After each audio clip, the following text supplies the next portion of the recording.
Okay, so, today we're really diving into something that I think is super relevant, especially if you're, in the software world, or even just like interested in how these good companies try to change Mm. their ways, right? Because everybody's heard of Agile, right? Right. It's all about like efficiency and working together, building amazing software. But, and this is a big but, Yeah. it seems like more often than not, it kind of falls flat. Yeah. Especially with these big, like really established companies. So we're thinking like banking, insurance, government software, those kind of places where, change isn't exactly like welcomed with open arms. Yeah, risk aversion is the name of the game in those industries. Exactly, exactly. So to really understand this whole agile thing, why it doesn't always work out, we're taking a deep dive into this article from the Agile Federation. It came out September 9th, 2024, and it's called, get this, Why Agile Fails. Insights from Larman's Laws of Organizational Behavior. Catchy, right? I know, right? Sounds a little intimidating, but trust me, it's really interesting because what it does is connect how companies are like structured, like their DNA, to why Agile just doesn't always stick the landing. Yeah, it's funny how often these agile failures aren't even really about the software. Yeah. It's the people using it. It's like, imagine trying to run, the newest, latest operating system on a computer that's still rocking Windows 95. Oh, wow. Yeah, you might get it to boot up, but good luck getting anything done, right? Right, right. Like trying to get on the internet with dial-up. Exactly. So the article, it lays out these common agile pitfalls, and I bet you've seen some of these firsthand. First one, zombie scrum. Oh, yeah. Everyone's doing the sprints, the stand-ups, all the jargon, but there's no real understanding underneath, like baking a cake without even tasting the batter. Right, you might get something that looks like a cake. Right, but does it taste good? Then you got the classic, resistance to change. Humans, we're creatures of habit. But organizations, forget about it. They take it to a whole new level. It's institutional inertia. It really is. It's like trying to, I don't know, turn a giant cruise ship 180 degrees on a dime. And you can just imagine how much harder that is in those really established sectors we're talking about, right? Oh, absolutely. Banking, government regulations, and risk are basically in their DNA. Right, right. Change is, like, scary. Yeah, they see it as a threat, not an opportunity. It'd be like asking a room full of accountants to suddenly, like, I don't know, start breakdancing. Yeah. It's just not in their comfort zone. They're their job description, promise. Exactly, exactly. But here's the thing. It's not just, like, the people on the ground, right? The Yeah. article talks about this leadership disconnect. Oh, yeah. Where the higher-ups, they love the idea of agile, but they don't really get it. Buzzwords, buzzwords, buzzwords. Yeah, like they're trying to navigate a maze blindfolded. And when the people at the top are lost, Yeah. well, you can imagine the confusion trickles down. Oh, absolutely. It's a recipe for disaster. And this is a big one. Agile projects often fail to actually connect with what the business really needs. Oh, for sure. Like having a super fast sports car, but no steering wheel. Right. All that power, nowhere to go. Exactly. It's like, yeah, we're doing Agile, but why? What problem are we even solving? Right. What's the point? Right. And finally, the big kahuna of Agile challenges, scaling. Ah. Taking something that works for a small team and trying to make it work across a whole company with thousands of people, different departments, different priorities. Different planets, sometimes it feels like. I know, right? It's like herding cats, wouldn't you say? More like herding cats who all speak different languages. And are wearing different colored collars and... And half of them are lions in disguise. Exactly. And that's where things get really interesting because the article says these Agile problems, they're often just symptoms. Oh. Yeah, symptoms of deeper issues within the organization itself. And to understand those, we need to look at what are called Larman's Laws of Organizational Behavior.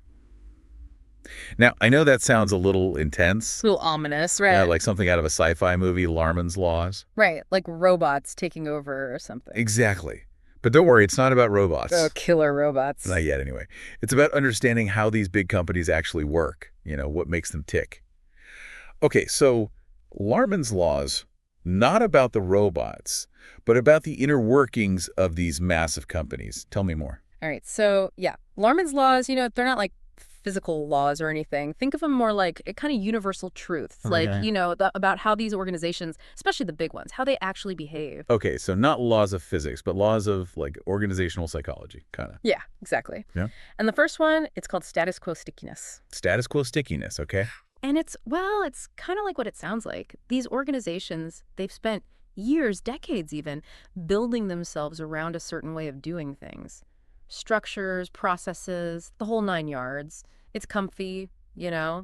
familiar, like that old sweater you just can't bring yourself to throw away, even if it's got holes in it. Right, totally. And I imagine for places like, banking or government, that sweater is practically like bulletproof. They're all about stability, minimizing risk. Exactly. Imagine you're on like a software team at a bank, right? And you're trying to bring in Agile. Suddenly it's all about short sprints, adapting to change, collaborating instead of like the old top-down way. But the bank itself, its structure, it's probably totally at odds with all that. Right. The approvals, the risk assessments, even just like the physical office layout probably. Oh, absolutely. All of that plays into it. So you end up with that zombie Scrum thing we were talking about, going through the motions, but not really embracing it, yeah. like trying to, I don't know, fit a square peg into a round hole. Perfect analogy. And that actually leads right into Larman's second law, power play. Ooh, okay. Power play sounds kind of ominous. Well, the idea is whenever there's a big change in an organization, some people, they're going to feel threatened. Makes sense. Their little routines get disrupted. It's more than that, though. It's their power, their influence, maybe even like their whole identity within that company. It's all tied to the old way of doing things. So it's not even always about resisting change itself. It's about self-preservation. Exactly. Think about it. You're a mid-level manager at like a big insurance firm. You've spent your career climbing the ladder, hitting deadlines, managing your team, the way it's always been done. Right, the old school way. Exactly. Then Agile comes along. Suddenly it's all self-organizing teams, flexible plans, decisions being made all over the place. Yeah, their whole world is turned upside down. Exactly. It's got to be unsettling. Absolutely. And, the article, it really calls out middle management specifically. Right, with Law 3, middle management limbo. Yeah. Exactly that. And it's important to remember, it's not that middle managers are like the bad guys here. No, of course not. They're often the ones caught in these big transformations, Right. Stuck between a rock and a hard place. Totally. They're getting pressure from the executives above and their teams below. And they're being asked to embrace this whole new way of working that might feel totally alien to them. Exactly. It's a tough spot to be in. It really is. And then to make things even more, interesting, you've got Larman's final law. Structure trumps culture. Structure trumps culture. Huh. Yeah. Like that. That's a good one. Basically, it means you can't just like slap some Agile paint on things and expect everything to magically change overnight. Oh, I like that. Like you could buy all the latest workout gear, but you're still, eating pizza every night. Exactly. You might look the part, but nothing really changes. Right. The article's point is the way a company is structured, the hierarchies, the reporting lines, even how they reward people, that has way more influence on how people actually behave. So it's like you could have the most gung-ho Agile coaches, the coolest team-building exercises, everyone's super pumped to do Agile. Right. On the surface, it's all good vibes. But if the company still only rewards individual achievement, or if it punishes people for, taking risks and maybe failing sometimes. Which, let's be honest, is how a lot of these traditional companies operate. Totally. So in those cases, Agile's just never going to truly take root. Exactly. It's like planting a delicate flower in rocky soil. It's not going to thrive. So it's not just about changing minds, it's about changing the systems, the structures. Exactly. The very systems that govern how work actually gets done.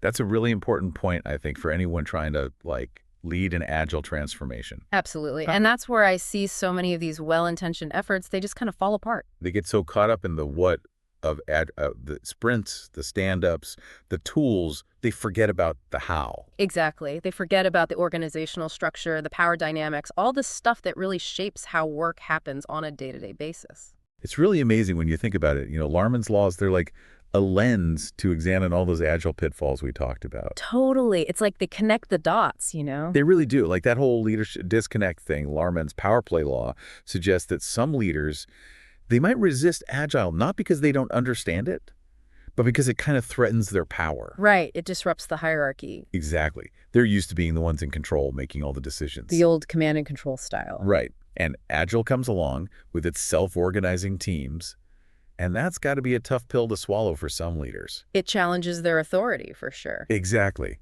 And then, it's no wonder you get middle management limbo, right? Just stuck in the middle. Caught between a rock and a hard place. The executives above them are hesitant. Their teams below are raring to go. And they're the ones who have to somehow make it all work. And then on top of that, try to scale Agile in a company that hasn't even addressed its own structure. Oh, boy. Yeah. It's like, I don't even have a good analogy for that. It's just impossible almost. It's a recipe for disaster. So, I mean, knowing all this, what can people listening even do? Is Agile just like destined to fail in these big organizations? Not necessarily. I wouldn't say it's all doom and gloom. I think understanding Larman's laws is more about, like, having realistic expectations, you know? Okay, so it's not about giving up on Agile altogether. No, not at all. But it's about realizing that it's not a magic bullet. Right, it's not a quick fix. Exactly. The article really emphasizes that for Agile to really work, you need more than just, like, training and some fancy new software. Right, it's got to be deeper than that. Way deeper. It has to be about looking at how the whole organization is structured, how power actually flows within the company. So instead of just focusing on, like, the mechanics of Agile, the sprints and stand-ups. Which are important, but... Right. But they're not everything. You got to look at the bigger picture, right? Totally. Okay. Ask yourself, does our structure actually support Agile, or is it working against it? Are we empowering our teams? Or are we still stuck in that old command and control mindset? Those are the important questions. And that probably means rethinking the role of middle management too, right? Absolutely. They're often seen as the blockers, but they can be the biggest champions for Agile. If they're given the right support and the right tools. Exactly. Train them, coach them, help them understand their new role in this Agile world.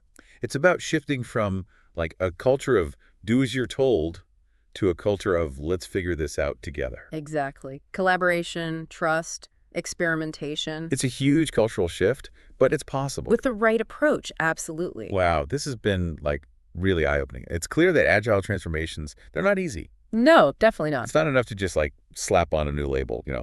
You got to really address the underlying structures and behaviors that can make or break it. And I think understanding Larman's laws, it gives us a really powerful framework to do that. So for anyone listening who's, you know, going through this or thinking about it, take a hard look at your organization. Ask the tough questions. Exactly. Where are those Larman's laws playing out in your context? What adjustments can you make to set yourself up for success? Well, on that note, I think we've done our deep dive for today. This has been a great conversation, really got me thinking. Likewise. To everyone listening, keep those Agile wheels turning, and we'll catch you on the next deep dive.